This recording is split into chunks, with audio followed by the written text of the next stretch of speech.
muy fuerte también con la decisión de estatizar los fondos de pensión privados.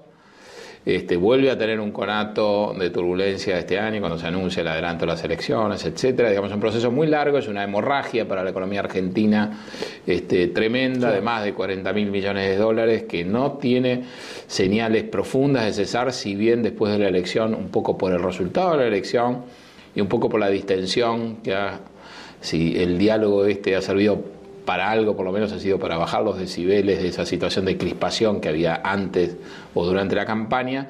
Y yo diría, en el último mes hemos tenido un calmarse de esta situación. Claramente esto hay que atacarlo porque esto le está quitando fuerzas a la economía argentina de una manera sostenida. No tiene razón de ser mantener una situación así sin darle solución. ¿Qué es lo que genera la fuga de capitales? Bueno, hay razones bastante claras. Una de las más evidentes es las cuentas públicas están en una situación de estrechez creciente, un poco por la recesión, un poco por las políticas que se han seguido, ha crecido el gasto de una manera realmente formidable, un poco también por la campaña. Está claro que los recursos del gobierno central van a tener que cederse a provincias, al campo en términos de retenciones. Hay un nuevo mapa de fuerzas políticas, de relaciones de poder. El gobierno tenía muchísimo poder y va a tener que entregar parte de ese poder, y en términos económicos eso va a significar además un drenaje de recursos. Ya había dificultades fiscales, hay que contemplar este drenaje de recursos.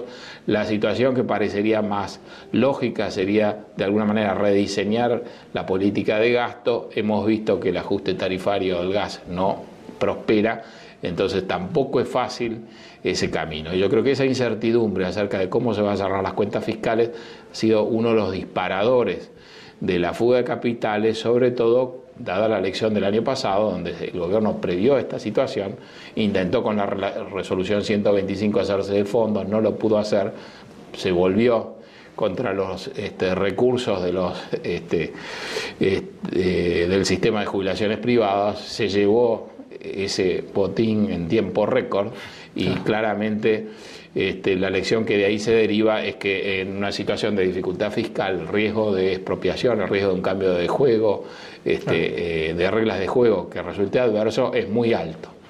Entonces yo diría, los problemas urgentes de la Argentina de alguna manera pasan por definir un horizonte previsible, creíble, razonable de continuidad, si fuera posible hasta el 2011, donde quede claro cómo el gobierno va a ordenar sus cuentas, cómo va a atender los pagos de sus programas financieros, es decir, los vencimientos de capital e intereses.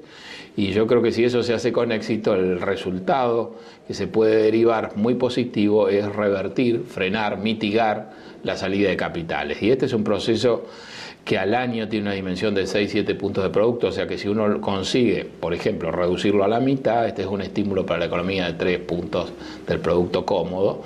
Y yo creo que, dado que la situación internacional, que fue uno de los problemas también con los que ha habido que lidiar, ha tenido en los últimos meses un vuelco para una situación de mayor calma, en el fondo, si la Argentina consigue ordenar o mostrar un horizonte despejado hacia adelante, este es el mejor camino también para volver a una senda, digamos, de crecimiento que claramente hace falta.